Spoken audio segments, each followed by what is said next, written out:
The letter crinkled in Robert Keene's fist like a dying thing, and he read it again by the light of the single oil lamp that swung above the saloon table in Abilene, Kansas, in the autumn of 1878, and every word of it landed on him like a brand pressed to bare skin. She is a fugitive, Keene.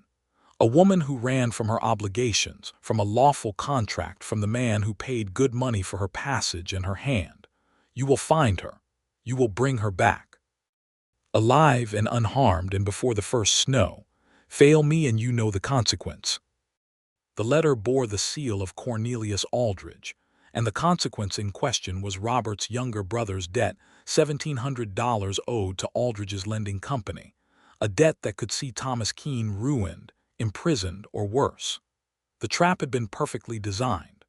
Robert knew it even as he had accepted the terms, even as he had taken the advance money and saddled his roan and ridden west toward the address scrawled on the second page. But that was 3 weeks ago. That was before he had stood in the doorway of a one-room schoolhouse 40 miles outside of Dodge City and watched a woman with copper-brown hair and steady green eyes explain the difference between a verb and a noun to 8 children of varying ages, her voice calm and certain, and full of a tenderness so genuine it made something in his chest pull tight. That was before he had learned what Hazel Doyle had run from. That was before he had fallen. And now he sat in this saloon with the lamp swinging and the letter in his fist and a fresh telegraph on the table beside it, sent by Cornelius Aldrich's man in Dodge, asking whether Robert had located the woman and when he expected to return her. He had not responded. He did not know how to respond, because the honest answer, the answer he could not write in any telegraph, was this. He had found her 2 weeks ago, had spent 14 days in her company, had learned her name and her story and the particular way she laughed when she thought something was genuinely funny as opposed to merely polite, and he could not bring himself to report back. He could not do it. The question was what he was going to do instead. He folded the letter, placed it inside his coat, ordered a whiskey he would not drink, and began to think with the careful precision of a man who had spent 12 years as a Pinkerton agent and who understood with his whole body that the next decision he made would determine the shape of the rest of his life. He needed to go back to the beginning. His name was Robert James Keene, and he was 31 years old, and he had been born in St. Louis in 1847 to a dry goods merchant father and a schoolteacher mother, and he had grown up between the smell of bolts of calico and the weight of books, which was perhaps why, when he met a woman who smelled of chalk dust and read aloud to children with the same quiet authority his mother had once read aloud to him, something in him recognized her in a way that bypassed logic entirely. He had joined the Pinkerton National Detective Agency in 1866, at 19 years old, 3 months after the end of the war in which he had served as a Union scout, a role that had taught him to move quietly through hostile territory and to observe without being observed, and to make assessments that were accurate and swift and unsentimental. The Pinkertons had used those skills for their own purposes, and he had been useful to them for 12 years, finding people who did not want to be found, recovering things that had been taken or hidden, gathering evidence of dark truths that powerful men needed to have gathered. He had done the work without particular regret, because most of what he found deserved to be found, and most of what he reported deserved to be reported. This was the first time he had ever been asked to find something that he believed, in the marrow of his bones, should remain hidden. He thought about the first time he had seen Aldrich's file on Hazel Doyle. The file was thin. 23 years old, born in County Cork, Ireland, arrived in New York in 1872 at the age of 17 with her parents, who had died of typhoid in 1874, leaving her alone in a boarding house in Lower Manhattan with no money and no prospects. She had worked as a seamstress, and then as a typesetter's assistant, and then, in 1876, she had answered an advertisement placed by a matrimonial agency that connected Eastern women with Western men who had property but lacked wives. the man who had placed the advertisement through Aldridge's agency. Aldridge operated several businesses in addition to the lending company, the matrimonial brokerage being among the most profitable. Was a rancher named Gerald Pitch, 53 years old, who held a large tract of land west of Wichita, and who had buried 2 previous wives, and who had paid Aldridge's agency $250 to find him a third. Hazel had signed the contract in good faith, Robert suspected. She had boarded a westbound train in January of 1878 and had arrived in Wichita in February, and within 6 weeks she had packed what she could carry in a single bag and had walked away from Gerald Pitch's ranch in the middle of a March night, and had not stopped walking for 2 months. The file did not explain why she had left. Aldridge's notes described her departure as a breach of contract and a theft of services. Those were the words he had used, theft of services, as if Hazel Doyle were a piece of equipment that had been purchased and then unreasonably refused to function. Robert had read those words in Aldridge's office in Kansas City and had felt a cold unease that he had suppressed, because the job was the job and Thomas's debt was real, and the first snow would come whether he was ready for it or not. He had ridden west. The trail was not particularly difficult to follow, which told him that Hazel was not a woman with experience in concealment. She had stopped in 3 different towns between Wichita and Dodge, had worked briefly in each of them, had left references with the women who employed her, and had told at least 2 people her actual name. She was not hiding exactly. She was simply trying to live, which was different, and the difference said something about her that Robert had filed away carefully. He had arrived in the small settlement of Carver's Creek, not large enough to be called a town, really, a schoolhouse and a general store and a blacksmith and 11 homesteads clustered along a seasonal creek bed 40 miles southeast of Dodge City, on a Wednesday morning in mid-October of 1878, and he had tied his horse at the rail outside the general store and gone inside to ask, with the practiced casualness of a man who was merely passing through and making conversation, whether the settlement had a school teacher. The storekeeper, a broad woman named Martha Greaves, had said yes. A young woman had arrived in September and had offered to hold school for the homestead children, and wasn't it a fine thing, because the nearest schoolhouse before that had been 18 miles in the wrong direction.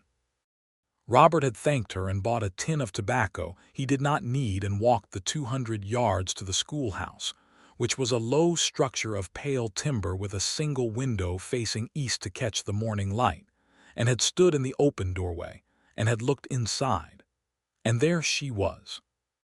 She was standing at the front of the room with a piece of chalk in her hand and 8 children arranged on 2 benches before her, and she was writing a sentence on the thin board that served as a blackboard, and she was saying, in a voice that carried an echo of an Irish accent worn smooth by years on American soil, that every sentence needed 2 things to be a sentence, a subject and a verb, and could anyone tell her which word in the sentence on the board was the verb?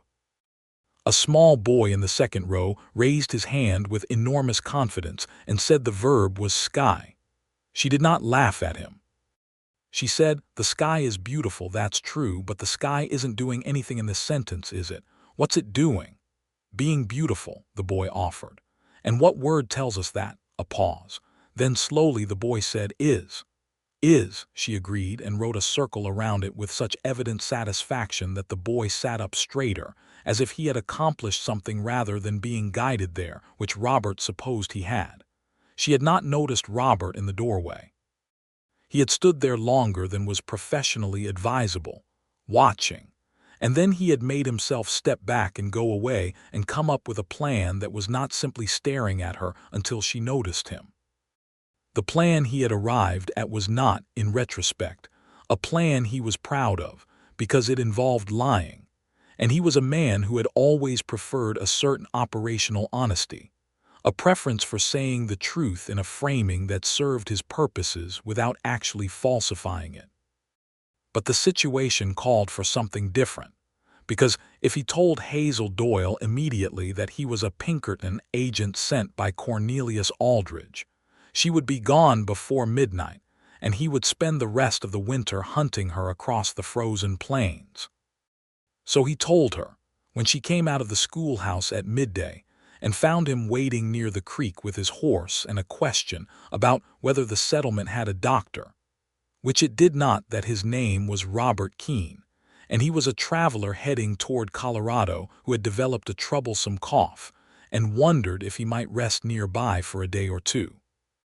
She had looked at him with those green eyes that were both warmer and sharper than he had expected, and she had said, "There's no doctor, but Mrs. Greaves has willowbark tea, and there's a barn that's clean and dry if you want to rest your horse. The cough sounds fine to me, for what it's worth." He had had, at that moment, a very clear sense that she was smarter than his cover story deserved. He had stayed. He had told himself he was staying to gather information before deciding how to proceed. That was what he told himself in the first 3 days, while he slept in the clean barn and ate at Martha Greaves's table and watched Hazel move through the settlement with the careful competence of someone who has learned to make herself useful very quickly, because useful people are less likely to be turned away. She kept the schoolroom open from sunup to mid-morning, 6 days a week. She helped the Homestead women with their laundry on Thursdays. She had learned to make bread from a Mennonite woman named Clara Hoffman, whose family lived 2 miles east of the creek, and she made it every Saturday and brought 2 loaves to the general store for families who needed them. She read aloud in the evening sometimes, if anyone wanted to listen, from one of the 4 books she had in her bag. He noticed all of it. He also began, carefully and without any declaration of intent, to talk to her. It started on the 4th day, when he was helping the blacksmith, a quiet man named Elias Webb, repair a fence, because Robert could not sit idle without making himself conspicuous, and Hazel came by with water for Elias and stayed to rest for a few minutes in the shade of the fence post, and she asked Robert what Colorado was like, since she had never been. He told her about Colorado, the parts he had actually been to, the mountains in autumn when the aspens turned gold and the air had a sharpness that made you feel more awake than you had any right to be, and the way the sky out there was a different quality of blue than elsewhere, deeper and more decided. She had listened with her head tilted slightly to the left, which he came to recognize as her expression of genuine attention, and she had said, "I came from Ireland when I was 17. I'd never been anywhere that wasn't green and wet, and then I arrived in New York and everything was gray and loud, and I thought, this is the world, it's made of stone and noise. And then I came west and I understood that I'd only seen a small piece of it. Were you glad you came west?" He asked, and the question held more meaning than she could have known, because he was asking, without asking, whether she regretted leaving Wichita, whether she regretted leaving Gerald Pitch. She had been quiet for a moment, and then she said, "I am glad I am here." She paused. "I am not glad about everything that led me here, but I am glad about here." He had not pushed. He was good at not pushing, at letting silences work, at waiting for information to arrive of its own weight. But after that exchange, he found himself walking differently when he knew she might be nearby, holding himself differently, and he recognized the sensation with a kind of exasperated clarity as attraction, which was inconvenient in the extreme. On the 6th day, there was a practical crisis. One of the Homestead families, the Turnbull family, had a wagon with a broken axle, and they needed it repaired before they could bring in the last of their harvest, and Elias Webb was sick with a fever, and Robert had spent 2 years in his early Pinkerton career working with a man who had been a wheelwright, and he knew how to replace an axle. He spent the better part of a day on it, working in the pale October sun, and Hazel came in the afternoon, because the Turnbull children had no school when their parents were in crisis, and she came to help where she could, which meant holding things and handing tools and keeping the youngest Turnbull child, a girl of about 4, from wandering into the work.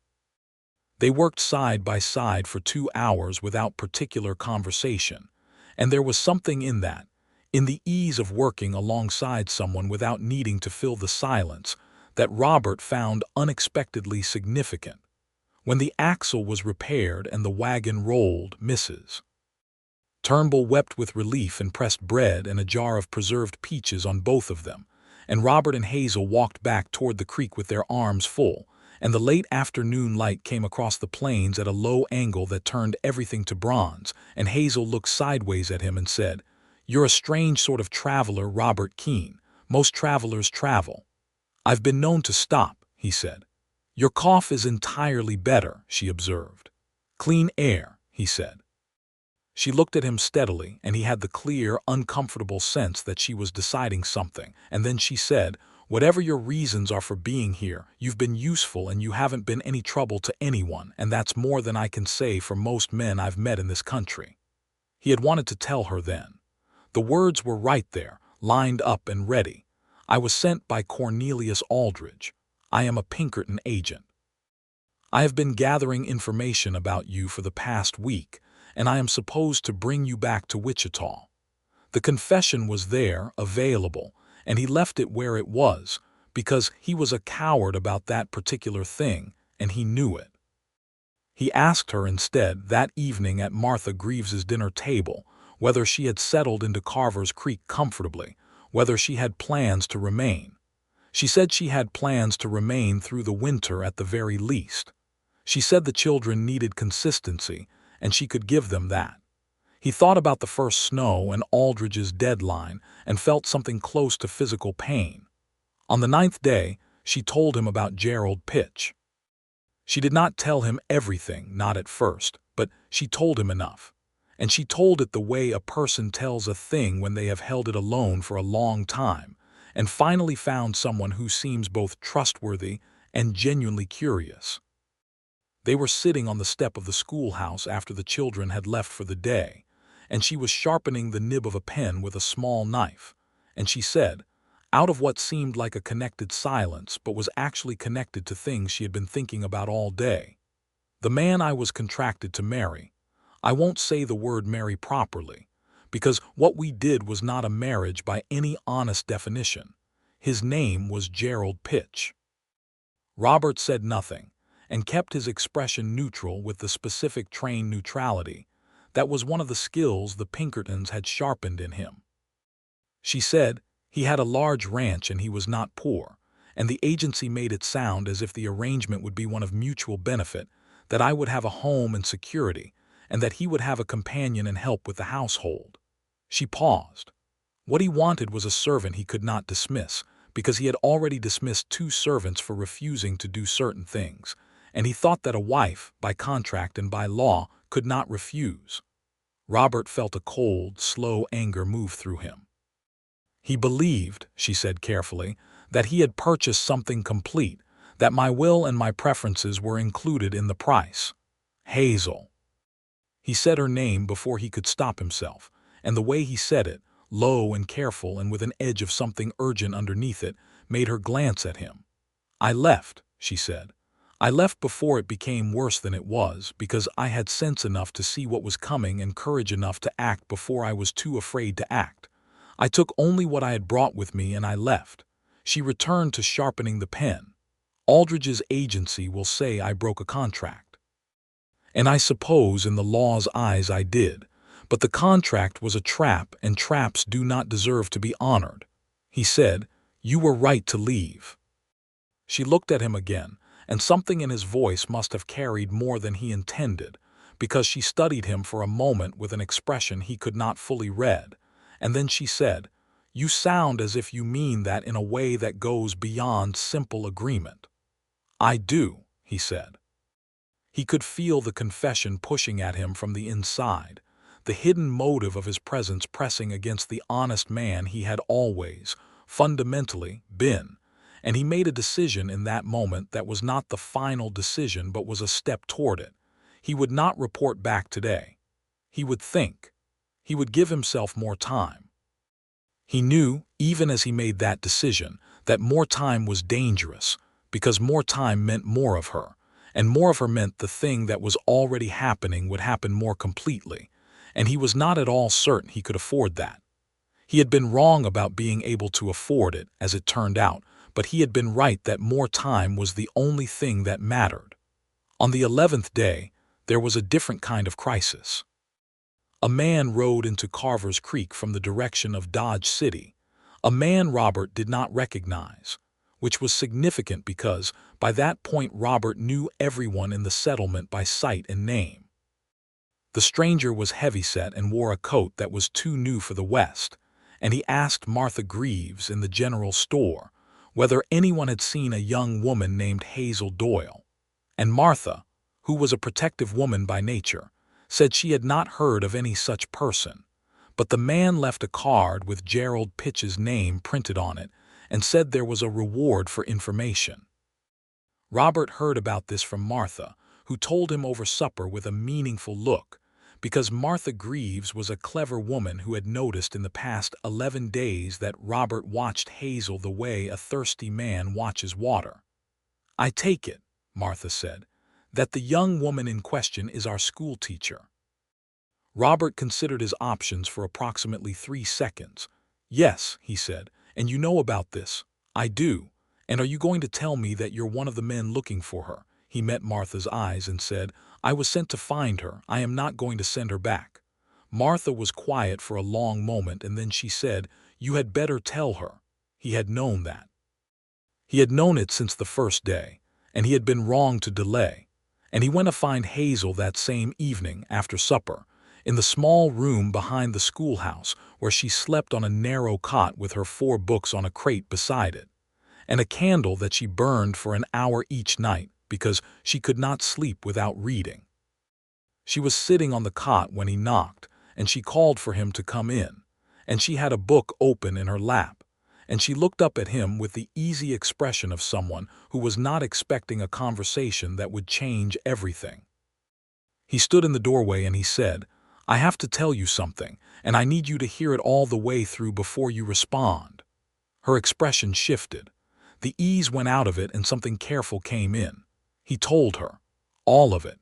He told her about Aldridge and the contract and Thomas's debt, and the letter with the deadline and the thin file with theft of services written in Aldridge's neat hand. He told her that he had arrived meaning to assess the situation, and had stayed past all reasonable professional judgment. He told her that he had not reported her location to Aldridge and did not intend to. He told her that a man with a card from Gerald Pitch had come asking for her today and been turned away by Martha Greaves. He told her all of this standing in the doorway with his hat in his hands, and when he was done he waited. She had set the book aside early in his telling.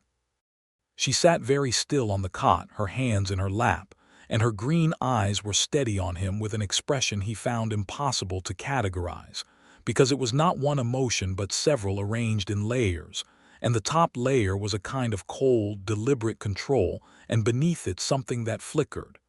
"You were sent to bring me back," she said. "Yes." "To Gerald Pitch." "Aldridge technically who would return you to Pitch, yes. And your brother's debt is real, yes. And you chose not to," he said. "I am choosing not to." She was quiet for a long time. The candle moved between them in a draft from under the door. Outside, one of the horses shifted in its stall and the wood of the schoolhouse settled in the night cold. She said, "Why?" It was the right question and the hardest one, and he answered it as honestly as he could, which meant saying more than was comfortable. He said, "Because what you did was right, and what Aldridge is asking me to do is wrong. And I have been doing things in service of other people's definitions of right and wrong for 12 years, and I have reached the limit of it." He paused and then added, "Because incomplete truth was still a form of dishonesty. And because in the past 11 days I have come to believe that you are the most genuine person I have encountered in a very long time, and I am not able to do you harm." She held his gaze for what felt like a long time, and then she looked down at her hands. "I want to be angry at you," she said. "That would be fair." "I am angry at you," she said, "for not telling me sooner. For deceiving me about your purpose here, for making me trust you under false pretenses." "Yes," he said, And I am also aware," she continued, her voice careful, "that you are telling me now and that you did not have to tell me and that telling me has cost you something." "My job," he said. "Almost certainly." She looked up again. "And your brother's debt," he said. "I'll find another way to handle Thomas's debt. I always find another way. I should not have let Aldridge use it as a lever." She studied him. He let her study him because he had nothing left to conceal, and it felt, oddly, like setting down something heavy. She said, "What do you intend to do now?" He said, "Help you if you'll let me. And if you won't, I'll ride away and you'll never see me again, but I will not report back." Another long silence. Then, almost to herself, she said, "Elias Webb told me you were the best hand with a damaged fence he'd ever seen. Mrs. Turnbull said you were the reason her harvest got in. Clara Hoffman said you carried 3 barrels of well water without being asked because you noticed she was struggling." She paused.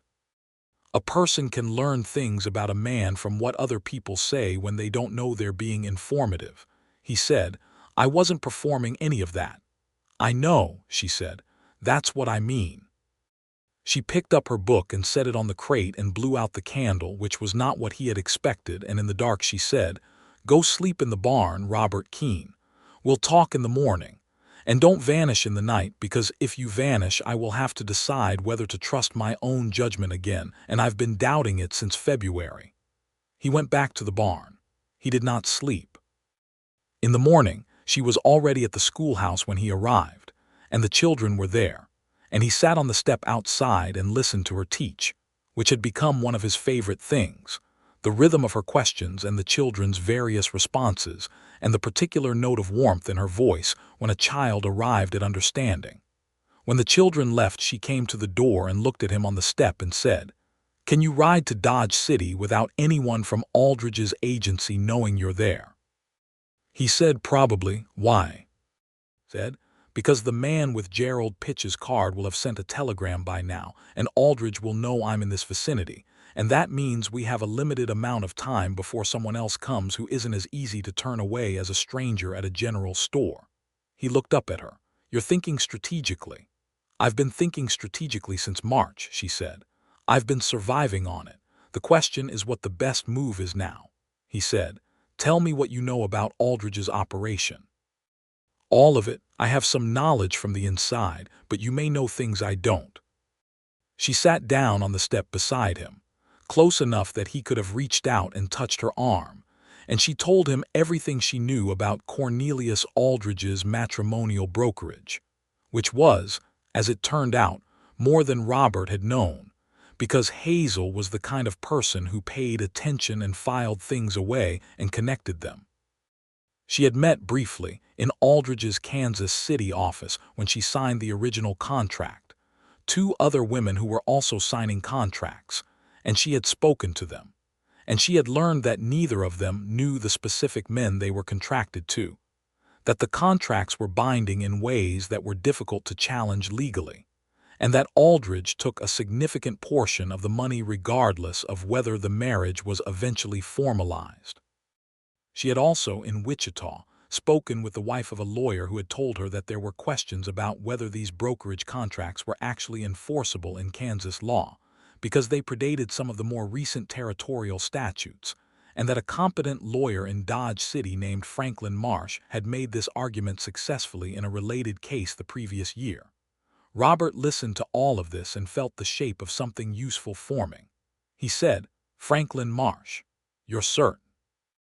The lawyer's wife was very certain. She said he was expensive but honest, which she said was rare.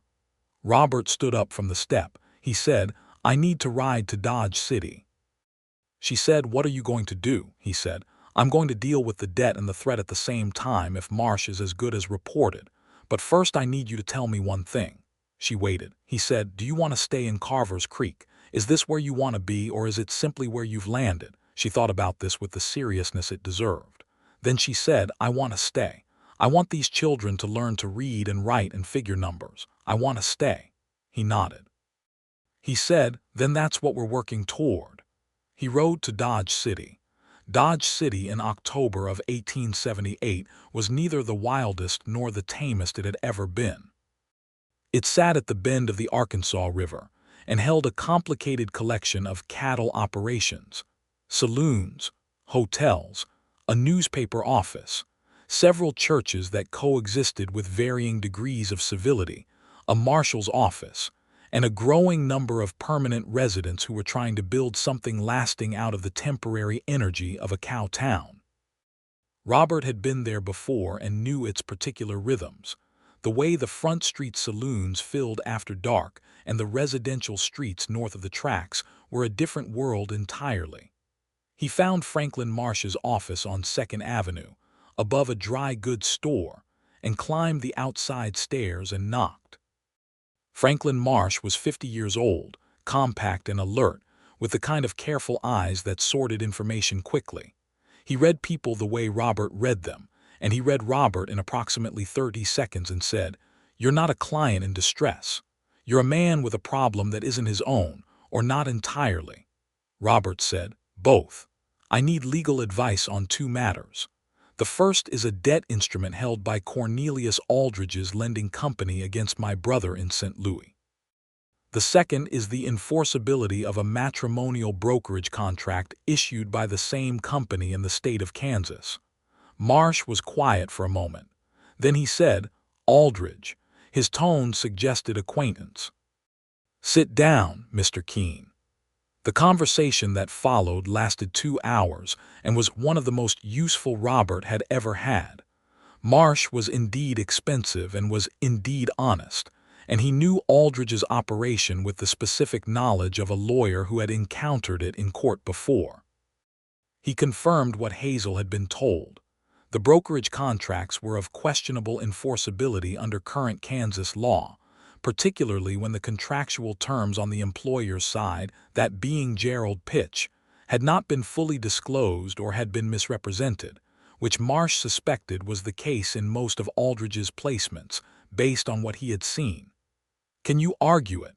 Robert asked. "I can argue anything," Marsh said. "Whether I win depends on evidence. What evidence do you have that the terms were misrepresented?" Robert thought about Hazel's voice saying he believed he had purchased something complete. He said, "The woman who left has direct testimony, and I have reason to believe Aldridge's other placements have similar issues. There may be other women willing to speak." Marsh nodded slowly. He said, "The debt matter is simpler. Debt instruments held by private lending companies in Missouri are subject to certain documentation requirements that Aldridge's company has historically been sloppy about. I'd need to see the actual document, but if it follows the pattern of others I've seen, there may be grounds to challenge its validity. Can you handle the St. Louis matter from here? I have a colleague in St. Louis. Tell your brother to bring the original document to a lawyer named Barker on Market Street, and tell Barker that Franklin Marsh sent him." Robert felt something loosen in his chest that had been tight for a very long time. He paid Marsh a substantial retainer from the advance money Aldridge had given him, which felt appropriate, and rode back to Carver's Creek. He arrived at dusk to find the settlement quiet and Hazel standing outside the schoolhouse with a shawl around her shoulders and an expression of concentrated patience that suggested she had been watching for him. He dismounted and tied his horse and walked toward her, and she said, "Well," he told her about Marsh. He watched the careful, controlled hope move across her face, the way she held it in check because she had learned not to trust hope too quickly, and he wanted to tell her that she could let it out further, that it was going to be all right, but he did not know that yet with enough certainty to promise it, and he would not make promises he could not back. He said, "There's a path forward. It's not certain yet, but there's a path." She said, "Thank you." He said, "You thought of Marsh. I just rode." She almost smiled. "That's a generous interpretation." He said, "It's accurate."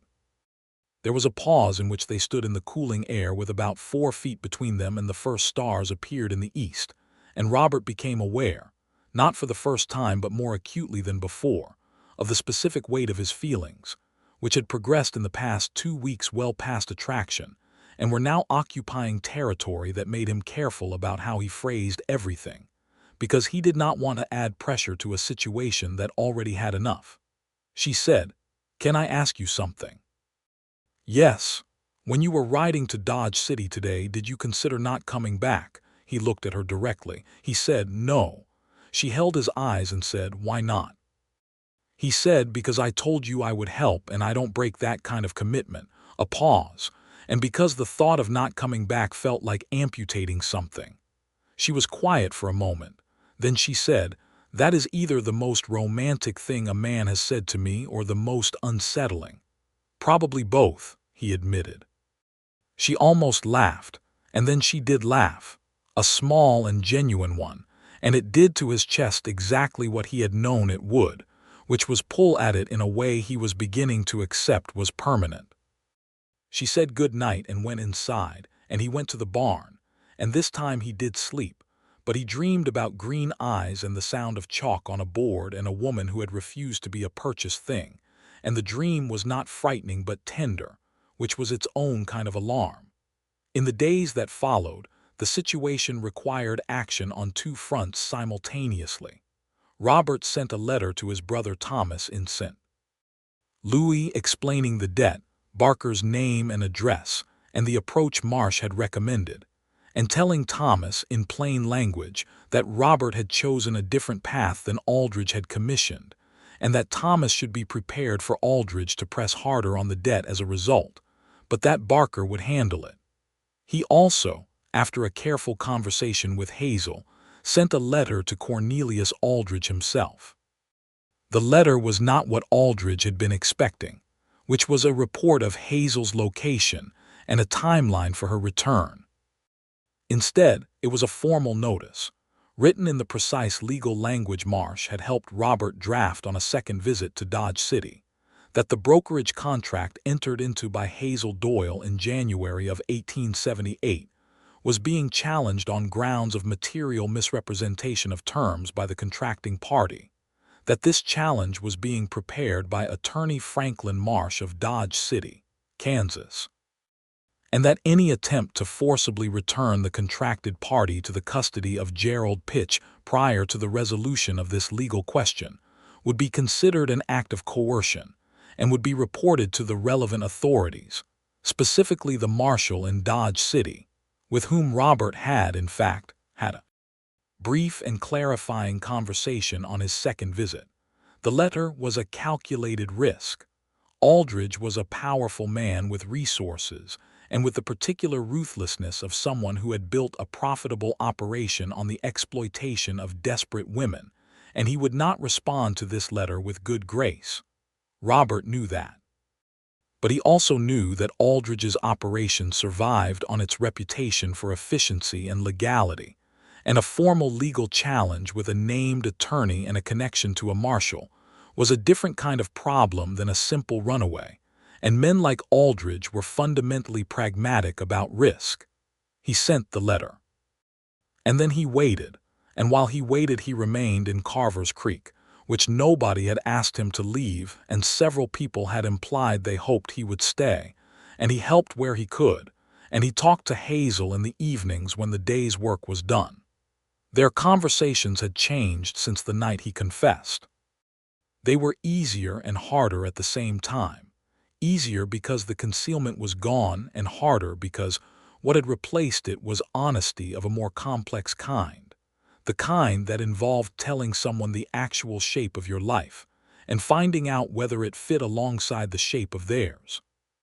She told him about Ireland, about the green hills and the gray sky and the weight of hunger that had preceded her family's decision to leave, about the ocean crossing that had taken 3 weeks and had been frightening in a way she had not fully processed until years later, about her mother, who had been a fierce and practical woman who had taught Hazel to read with the same seriousness some mothers taught daughters to sew, because she believed literacy was the only thing that could not be taken from you. He told her about the war. He had never talked about the war with ease, but he told her some of it, the particular solitude of scouting, moving through landscapes that were theoretically dangerous while maintaining the absolute mental quiet that safety required. He told her it had been good training for the Pinkerton work, and that he had spent some years believing that was justification enough, and that in the last year or two he had become less certain. She asked him what had made him less certain, and he said, "You'd think it would be some dramatic moment of injustice that I was asked to participate in, but mostly it was quieter than that. It was just the accumulation of small decisions that prioritized somebody else's definition of order over the actual well-being of actual people, and eventually the accumulation becomes a weight," she said, "and Aldridge was the last thing on the pile." "Yes," he said, "you were the last thing on the pile, or the first thing I couldn't." They were sitting on the step of the schoolhouse again, which had become their customary place for these evening conversations, and the nights were getting colder now that it was late October, and she had pulled her shawl tighter, and he had offered his coat and she had declined. And then without a great deal of ceremony she had shifted closer on the step so that they were sitting with their arms almost touching, which was not for warmth only, he thought, and he did not move away. He said, "I want to ask you something and I want you to tell me if it's too early or too much." She said, "Ask." He said, "Do you think you could eventually come to trust me?" She was quiet for what felt like a careful while, and then she said, "I think I have already started. The question is whether you'll give me a reason to stop." He said, "I will do everything in my power not to." She turned her head and looked at him from very close because the shift on the step had put them nearer than he'd quite registered, and her green eyes in the last of the light were steady and warm and complicated, and she said, "That's a reasonable thing to say." He said, "I'm a reasonable man." "You are," she agreed, "surprisingly for a detective." He said, "Former detective." And the thing he felt when he said it was not loss but something like relief, which surprised him even as he recognized it. She put her hand on the step between them, not reaching for him, just placing it there. And after a moment he put his hand beside hers so that the edges of them were touching. And they sat that way for a while without speaking. And the stars came out in full over the Kansas plain. And it was very cold and very clear and very fine. Aldridge's response came 12 days after Robert sent the letter. It did not come in writing. It came in the form of two men on horseback who rode into Carver's Creek on a Friday afternoon, when the children were still in the schoolhouse and Robert was at Elias Webb's smithy helping with a repair. And the two men tied their horses at the general store, and one of them went inside, and one of them walked directly to the schoolhouse and opened the door without knocking. Robert saw this from across the settlement and moved without thinking, which was unusual for him because he almost always thought before he moved. But something about the deliberateness of that walk, and the way the man did not look around the way a stranger usually would, the way he went straight to the door, said purpose and prior instruction. He arrived at the schoolhouse door 30 seconds behind the man and stopped in the doorway. The man was standing at the front of the room. He was speaking to Hazel, who had placed herself between him and the 8 children, with the particular stillness of someone who is very frightened and very determined simultaneously. The man was saying, "You'll come with me now or you'll come with me in the morning, but you'll come." Hazel said, in a voice that was even, "I will not." Robert said from the doorway, "Step away from the teacher." The man turned and assessed Robert with the quick efficiency of someone professionally accustomed to assessing threats, and what he saw seemed to land with appropriate weight, because he straightened but did not step away immediately. Robert said, "You are on a school day in front of children and you will step away from the teacher, and you will conduct any business you have outside of this building." Now, a beat of tension. Then the man stepped away from Hazel and moved toward the door, and Robert moved out of the doorway to allow this, and they faced each other outside in the cold afternoon, and the second man came from the general store to join the first. Robert said, "Who sent you?" The first man said, "You know who sent us, and you know you're in breach of contract, Keene. Aldridge wants the woman and he wants the advance back." Robert said, "Aldridge will receive a formal legal response through attorney Franklin Marsh within 30 days. In the meantime, neither you nor anyone else employed by Aldridge will approach this woman. If you do, the marshal in Dodge City will hear about it by tomorrow morning, and I have his name and his word on that." The second man said, "Aldridge has got lawyers too." "He does," Robert agreed. That's what the 30 days are for. He held the first man's eyes. You've delivered your message. I've received it. There's nothing more to accomplish here. There was a long moment in which the balance of the thing was uncertain, and Robert was very aware of the children inside the schoolhouse and of Hazel behind the door, and he kept his face and his posture completely composed, which was the skill that had kept him functional in worse situations than this one. The two men looked at each other. Then the first one said, 30 days, and then we come back. In 30 days the legal question will be answered, Robert said. If you come back before then, I'll be waiting. They rode away.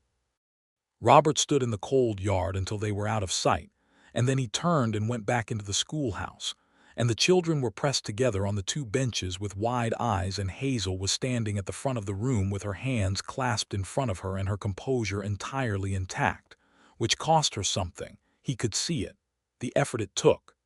He looked at her and she looked at him, and he said to the children, Miss Doyle is going to finish the lesson. Everything is fine. She drew a breath and turned to the board and said, We were talking about the verb in the sentence. Her voice was steady. He sat down on the bench at the back of the room, in a space that was considerably too small for him, and listened to her teach fractions to 8 children who had stopped being frightened because she had stopped being frightened. And he thought that he loved her, which was not a surprise at this point, but was newly confirmed with the specific clarity of a thing that has been tested and held.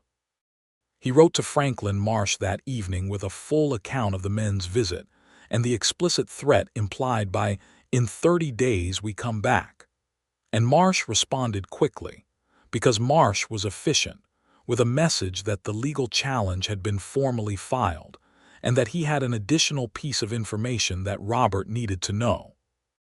He had been in contact with 2 other women who had been placed through Aldridge's agency under similar conditions to Hazel, both of whom were willing to provide testimony about the misrepresentation of terms, which significantly strengthened the challenge. Robert read this letter aloud to Hazel that evening, and she listened, and when he was done she said, There are other women who were placed the way I was placed, at least 2 who Marsh has identified. She was quiet for a moment, and then she said, I want to write to them if Marsh thinks it would help. He said, It would help, and I think it would help them to hear from you, she wrote. She was a good writer, clear and direct with an undertow of warmth, and the letters she wrote to these 2 women were the letters of someone who understood what they had been through with the precision of shared experience, and who was telling them without sentimentality that it mattered, what they had survived, and that they were not alone in challenging it. Thomas wrote from St. Louis. The lawyer Barker had found, exactly as Marsh had predicted, that the documentation on the debt instrument was deficient under Missouri law, and that the debt was unenforceable as written.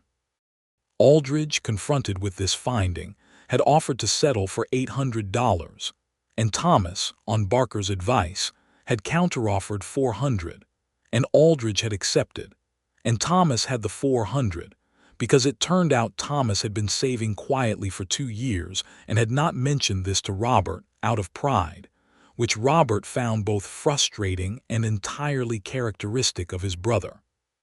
He wrote Thomas a letter that was warm and exasperated in equal parts, and told him that the situation here was resolving, and that he should expect to meet a woman named Hazel Doyle eventually, and to be on his best behavior. He then told Hazel about Thomas's letter and watched the relief move through her, the particular relief of someone who has been carrying guilt about the consequences of their choices for others. She said, Your brother's debt is cleared. Yes, because of the legal argument, not because of Aldridge's pressure on you. Yes, she said, I'm glad. And then quietly, I've been sorry about that, the debt. He said, Don't be sorry. Thomas has his own funds that he was sitting on out of stubbornness. The debt would have been resolved one way or another, she said. Still, she looked at him with an expression that was warm and direct and a little complicated. You chose this. You chose me and the risk and the cost of it, and I haven't said properly thank you for the choice. He said, Hazel, he stopped. She waited. He said, I need to say something that I've been not saying for about 2 weeks. She said, Then say it. He said, I am in love with you. That's not a demand or a pressure. It's a fact that you're entitled to have, and it doesn't require anything from you in response except that you know it. She held very still. He said, you've been through something that gave you every reason not to trust a man who says that kind of thing, especially a man who arrived with a hidden motive and spent 11 days pretending to be something he wasn't. And I know that, and I'm not asking you to feel anything you don't feel. I'm just telling you the truth, finally and completely.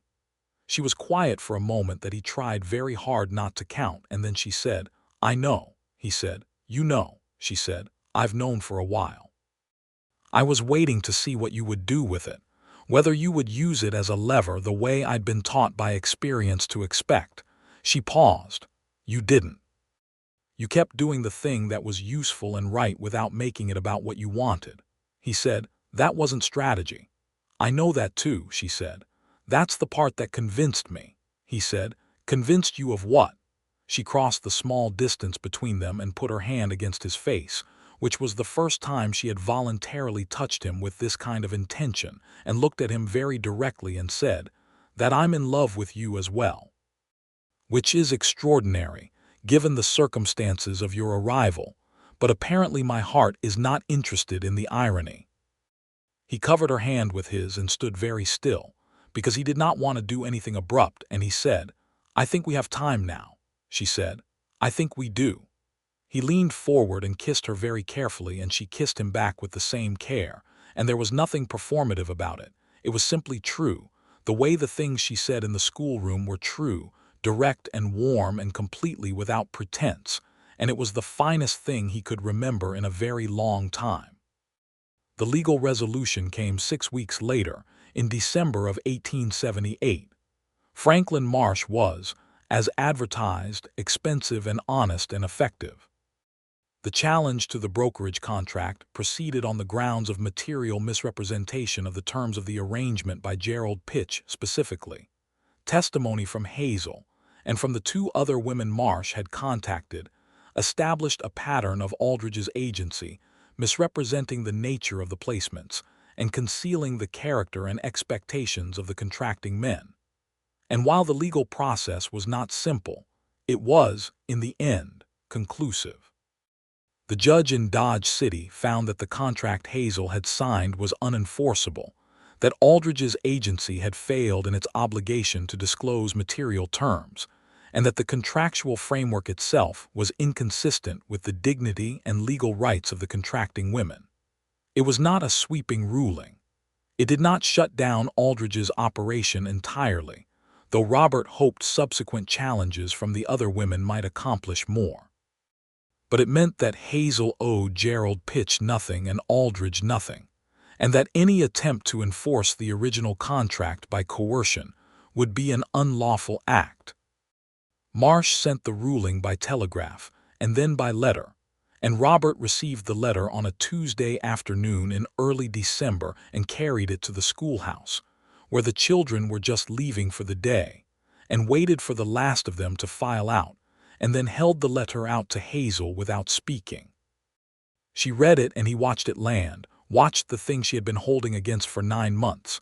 The fear and the uncertainty and the weight of being pursued watched it release, not all at once, because 9 months of weight does not release in an instant, but in stages, starting with her hands, which had been clasped as they always were when she was keeping herself composed, and unclenching, and then her shoulders coming down, and then a long, slow breath, and then her face.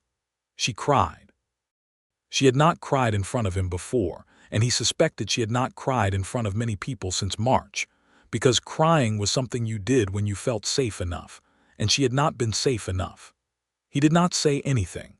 He stepped forward and put his arms around her, and she let herself be held, which was its own kind of statement, and she cried quietly against his coat for a while, and he felt the shaking in her and the gradual slowing of it, and he held on. When she was steady again, she stepped back and looked at him with red-rimmed eyes and said, "I'm sorry." He said, "Don't apologize for that," she said. "I'm not accustomed to being able to." He said, "I know. You can be now." She wiped her eyes with the back of her hand and let out a small sound that was the beginning of a laugh and said, "I've been holding that for a very long time." He said, I know that too. She looked at him with the steady, warm, complicated look that had become, in the past weeks, his favorite thing to see, and she said, "Robert." He said, "Yes." She said, "I want to stay here, in Carver's Creek. I want to stay and teach, and I want you to stay." Is that— She stopped, and for a moment the controlled person she usually was showed the uncertainty underneath it. "Is that something you want?" he said. "I want exactly that. If you're certain." She said, "I am. I've been certain about very little in the past year, and I have learned to recognize what certainty feels like when it actually appears." He said, "Then I'll stay," she said, "and you'll need something to do because you're terrible at being idle." He said, "I'm aware." She said, "Elias Webb has been talking about expanding the smithy and needing a reliable second pair of hands. And the settlement needs someone who can ride to Dodge City when the marshal needs assistance, because there are 3 homesteads that have had trouble with claim jumpers this autumn." He looked at her. "You've been thinking about this." "I think about everything," she said. "You know that." He laughed, which was something she had worked out of him gradually over the past weeks, an easier laugh than the careful, controlled one he had arrived with, and she smiled at the sound of it, which had become her habit, and the schoolroom held them comfortably in the winter light. They were married in the spring.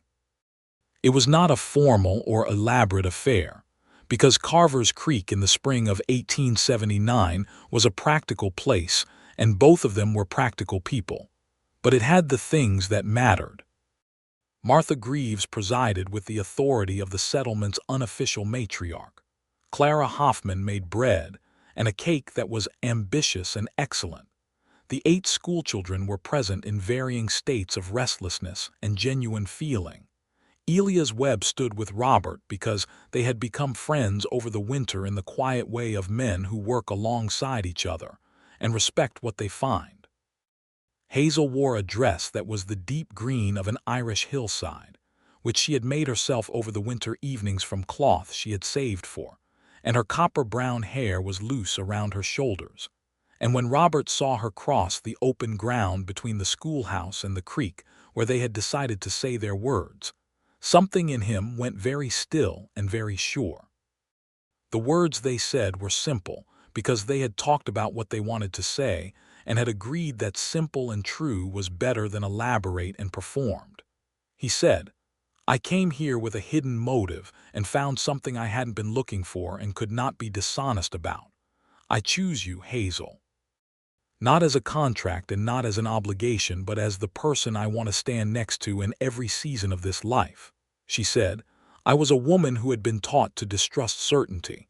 You gave me enough time and enough honesty to be certain. I choose you, Robert, as my partner and my companion and the person I trust with all of it."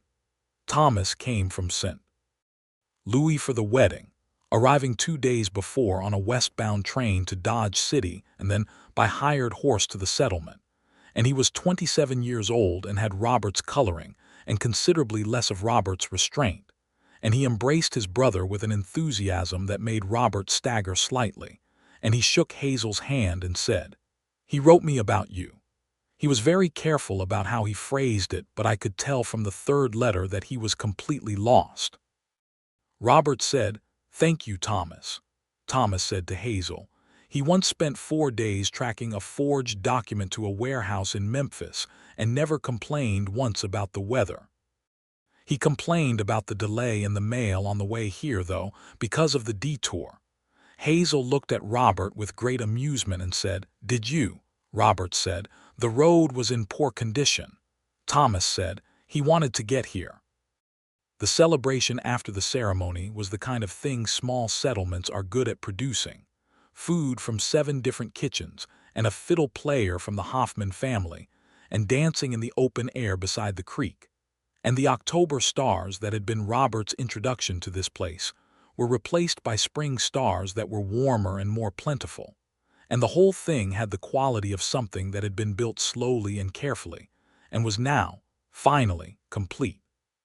Thomas danced with Clara Hoffman's eldest daughter, a young woman of 19 named Anna who had been helping Hazel in the schoolroom through the winter, and who had a laugh that carried and who seemed, Robert noticed, entirely able to manage Thomas's energy, which was no small feat. He noted this to Hazel, who was watching from beside him with her hand in his, and she said, "I noticed that 2 months ago," and he said, "You never mentioned it," and she said, "I was waiting to see if it developed on its own," and he said, "You are frequently several steps ahead of events," and she said, "Someone has to be," and he kissed her temple. Their home was a small house at the edge of the settlement, built over the winter months with help from Elias Webb and the Turnbull men, made of timber and determination, and with a window that faced east to catch the morning light, because Hazel had said she wanted morning light, and he had made sure of it. It had 2 rooms to start: the front room with its iron stove and its table and its 2 chairs by the window, and the bedroom behind it, and bookshelves that Robert had built to Hazel's specific requirements regarding height and depth, because she had the 4 books she had arrived with, and had acquired a considerable number more over the winter, and had opinions about how they should be arranged. He had learned, over the winter, the specific texture of life with Hazel, which was organized and warm and occasionally argumentative in the way that smart people in small spaces occasionally are, and deeply companionable in the way that 2 people who genuinely like each other are when they have also chosen each other. They argued about the arrangement of the furniture twice, and about his tendency to take on additional work without telling her once, and about nothing of any lasting significance, and made up each time with the ease of people who were not afraid of each other's displeasure.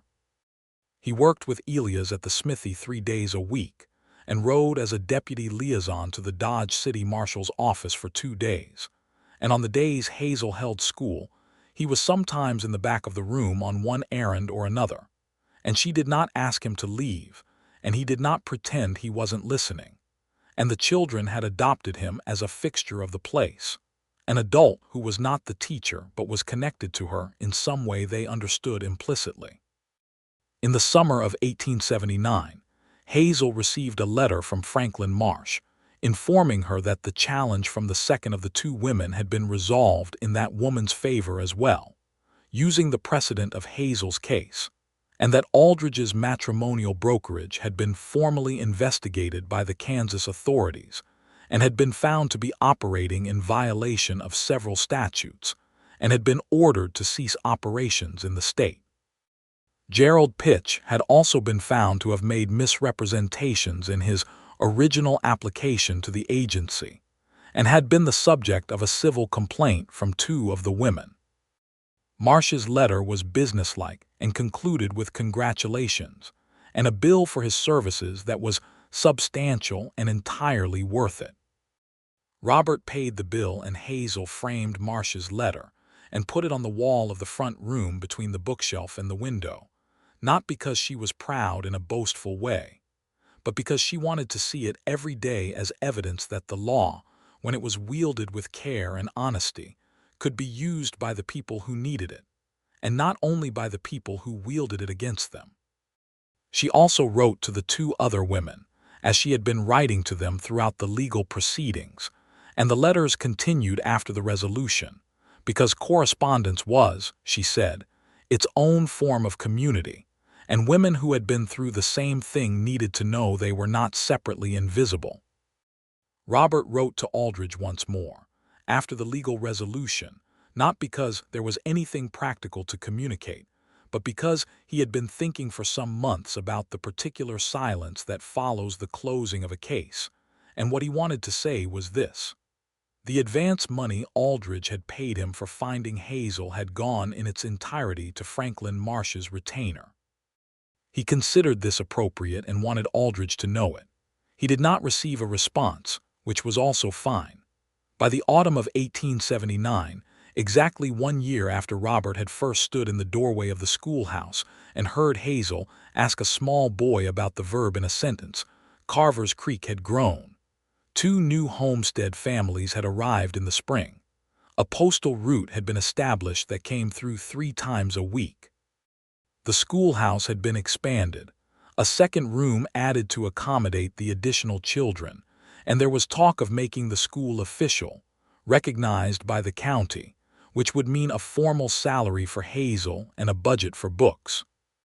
Robert had a conversation about this with the county representative who came through in September, a careful man who was assessing the settlement's viability, and he laid out the case for the school with the clarity and precision of someone who had spent years constructing arguments.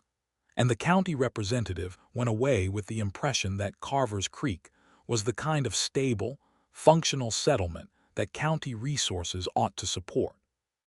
The formal recognition came through in November, with a small salary for Hazel and a crate of books from the county, and she opened the crate in the front room of their house with an expression of such genuine delight that Robert sat across the table and watched her lift each book out and examine it, and felt a happiness that was specific and uncomplicated in a way that was new to him. She looked up and caught him watching and said, "Stop looking at me like that." He said, "No." She threw a small book at him accurately, and he caught it, and they were both laughing by the time the crate was empty. In the spring of 1880, they had a son. He arrived in April, which was an inconvenient month for arrivals because the settlement was in the middle of planting season. But he arrived regardless, healthy and loud, with Robert's dark hair and Hazel's green eyes, and Clara Hoffman, who had delivered 3 of her own and attended 2 others in the settlement, was present and capable, and everything went well enough that Robert, who had been outside the house for 4 hours in a state of controlled anxiety that fooled no one, was allowed in to find Hazel tired and satisfied and holding a small person with excessive hair. She looked up at him when he came through the door and said, "Come and meet someone." He sat on the edge of the bed and looked at his son, who looked back at him with the unfocused seriousness of a very new person, and Robert said, "What do we call him?" Hazel said, "I've been thinking about James." James had been his father's name. He looked at her. She said, "You told me once about your father's shop and the way it smelled and the way he used to read to you in the evenings after closing." She paused. "I thought it suited." He said, "James." He tried the word on. It fit. James Keene. "James Keene," she agreed.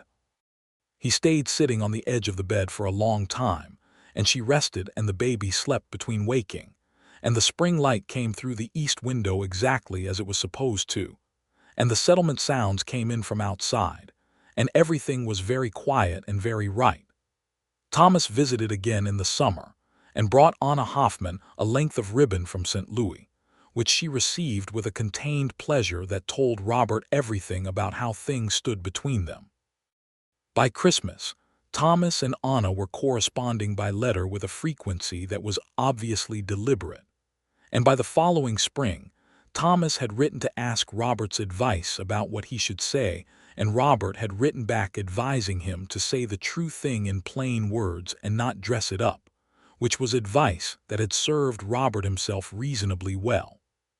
Thomas and Anna Hoffman were married in the summer of 1881 in Carver's Creek, which meant that Thomas's visits became more frequent because he had family there now, and which meant that the settlement had an additional skilled woman in it, because Anna had a talent for organization that she applied to the general store, now run by Martha Greaves's grown son, and which ultimately meant that Thomas moved his work west, because there was more opportunity in a growing settlement than he had in St. Louis. And because he did not like being away from Anna for months at a time, Robert told him when he heard this plan, "You should have done this 2 years ago." Thomas said, "You should talk. You drove 200 miles and spent 2 weeks pretending to have a cough." Robert said, "That is a fair point." James Keene grew up in the first years of his life surrounded by the sounds of a schoolroom and a smithy and a settlement building itself out of determination and work, and he learned early to walk to the schoolhouse to find his mother when he needed her, and he learned from Hazel the same things she taught her students, that words were power and numbers were logic, and both could be held in your own hands, and no one could take them. And he learned from Robert the things that fathers who have been scouts and agents know, how to observe and how to be quiet, and how to assess a situation honestly before deciding what to do about it. In the autumn of 1882, Hazel told Robert she was expecting again. He was at the kitchen table when she told him, and he set down his coffee cup and looked at her for a moment and said, "James will be outraged for approximately 2 weeks and then completely devoted." She laughed. "He will be 2.5 years old. He is already very decisive about his preferences," Robert said. "He'll adapt," she said. "Are you happy?" he said. "Come here." She crossed the kitchen and he took her hand and said, "I am unreasonably happy. I have been unreasonably happy for 4 years and I see no end to it," she said. "That's a dramatic thing to say before breakfast." He said, "I was a detective. I have sources." She pressed her lips together in the way she did when she was pretending not to be delighted and said, "Insufferable," and poured his coffee for him. The second child arrived in March of 1883 and was a girl, and Hazel held her in the same easy afternoon light and said, "Margaret, I think," and Robert said, "Margaret Keene." And it settled like everything they had named together, right and permanent. James Keene was indeed outraged for 17 days, and then attached himself to his sister with a proprietary devotion that made everyone in the settlement aware that he considered her his particular responsibility. By the mid-1880s, Carver's Creek had become something that could honestly be called a town. It had a proper name by then, Keene's Creek on the official maps, which embarrassed Robert considerably, and which Hazel found funny every time she wrote the address on a letter. It had a church and a larger school and a doctor who had come from Ohio with his family and who had set up a proper office. It had a small newspaper, 4 pages, printed weekly, and the woman who ran it was one of the women Hazel had corresponded with through the legal proceedings, who had eventually made her way west and had found in Carver's Creek exactly the combination of community and opportunity she had been looking for. Her name was Nora Saville, and she was 32 years old, and she ran the Carver's Creek Courier with a sharpness and a willingness to speak plainly about difficult things that made her simultaneously admired and occasionally irritating to the people she wrote about. Hazel and Nora were close friends, which Robert had predicted the first time he met Nora, because they were both women who thought precisely and said what they thought, and they had the additional bond of a shared history that most people around them could not fully understand.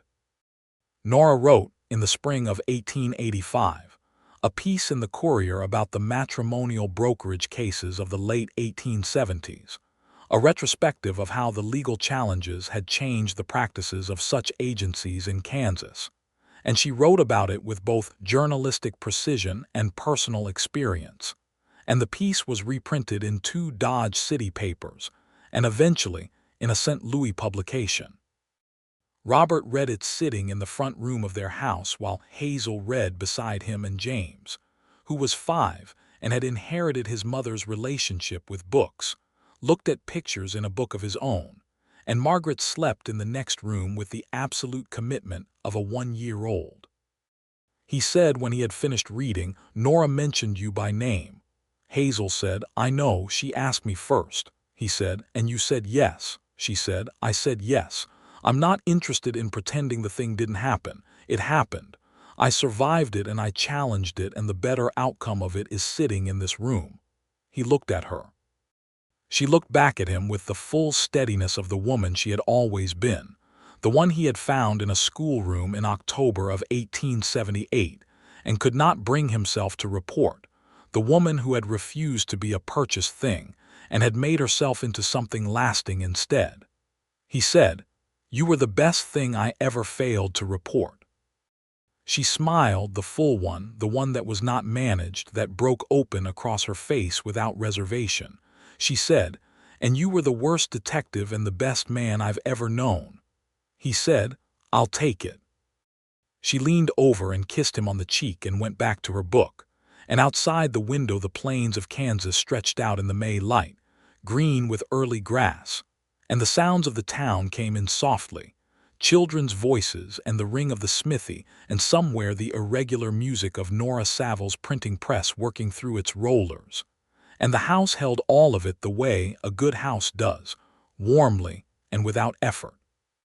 James looked up from his book of pictures and said, "Papa, what is a detective?" Robert considered this. He said, "Someone who finds things."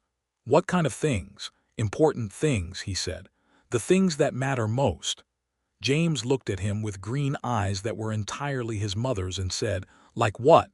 Hazel said from beside him without looking up, "Like people who are lost, like the truth." James considered this and went back to his book, and Robert looked at Hazel, who was reading with the particular contentment of someone who is exactly where they chose to be. And he thought about October of 1878 and a doorway and a woman with chalk on her hands and a question about verbs, and a letter he had never sent, a report he had never made, and everything that had followed from that single act of refusal. He had been sent to find her. He had found her. He had found, also, the limit of himself as a man who did things for other people's reasons.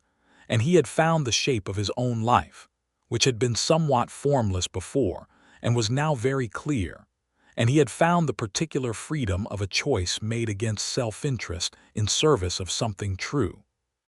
He could not, standing in that moment in the Maylight front room with his wife and his son, and his daughter asleep in the next room, and the town built on the choice outside the window, imagine having made a different one.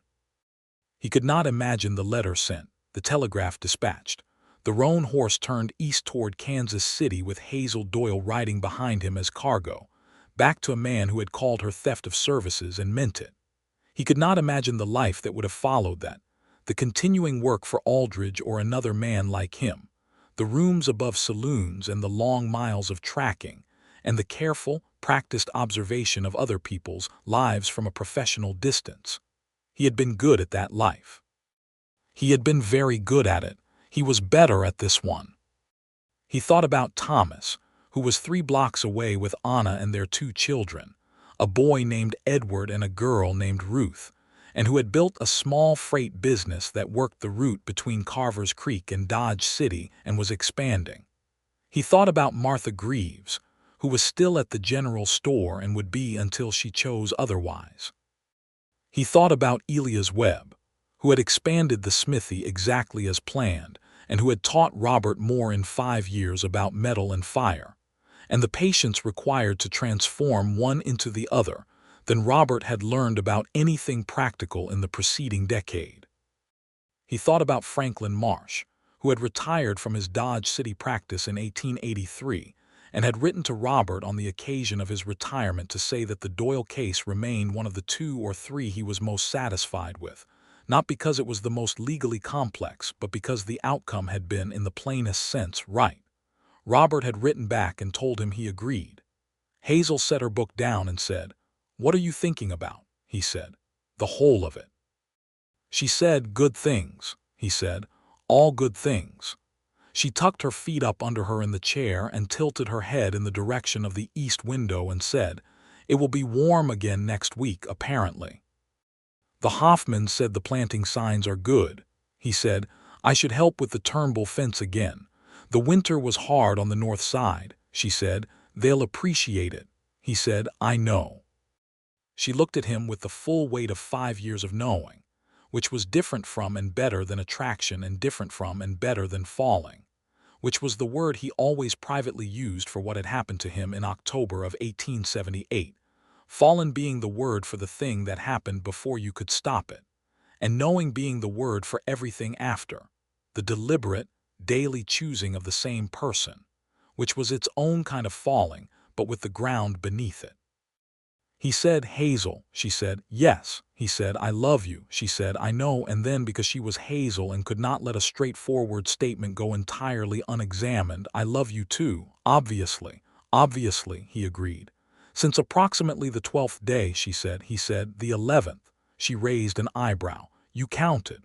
"I'm a former detective," he said. "I observe things." She smiled, the full smile again, and picked up her book. And the afternoon light moved across the room in its slow way, and James turned a page in his own book. And from the bedroom Margaret made the small sound of a baby arriving back at the surface of sleep. And Hazel was on her feet before Robert had fully registered the sound, moving through the house with the ease of someone entirely at home in it. And he listened to her voice in the other room, low and warm and certain. saying, "Hello, you. Here you are. Everything is fine." He sat in the front room in the afternoon light of May in 1885, in the town that bore his name on the official maps, and thought that everything was indeed fine, more than fine. It was the life he had not known he was looking for, found in the way that the most important things are found, not by direct search but by the willingness to stop, to stay, to refuse the thing that was required in favor of the thing that was right, and to trust that what grew from that refusal was worth more than what had been given up. He had been sent to find her. He had found her. And in finding her, he had found the thing beneath her, which was the truer version of himself, the one that had been obscured by years of professional distance and useful detachment and the safe, practiced observation of other people's most important moments. He had stepped through the doorway. He had stayed. He had not reported back. And the silence of that unreported thing had grown, over 7 years, into a life so full and so particular, and so thoroughly his that he could not imagine the geography of a life in which he had made the other choice, the one that Aldrich had paid for, the one that his brother's debt had been meant to compel. There was a word for what he had done when he chose not to send that telegraph. Hazel called it courage, sometimes, when she was in a philosophical mood. Thomas called it the smartest thing Robert had ever done, which was not exactly the same thing. Robert called it the first true thing, which meant the first act that had been entirely his own, unmotivated by obligation or commission or the long habit of useful service, and entirely in service of what he knew, in the deepest part of his professional and personal knowledge, to be right. The first true thing, from which everything else had followed. He heard Hazel singing, very quietly in the other room, something half-remembered from Ireland, the kind of song you sing when you are not thinking about singing, when it simply comes out because everything is easy enough to sing. And he sat very still and listened.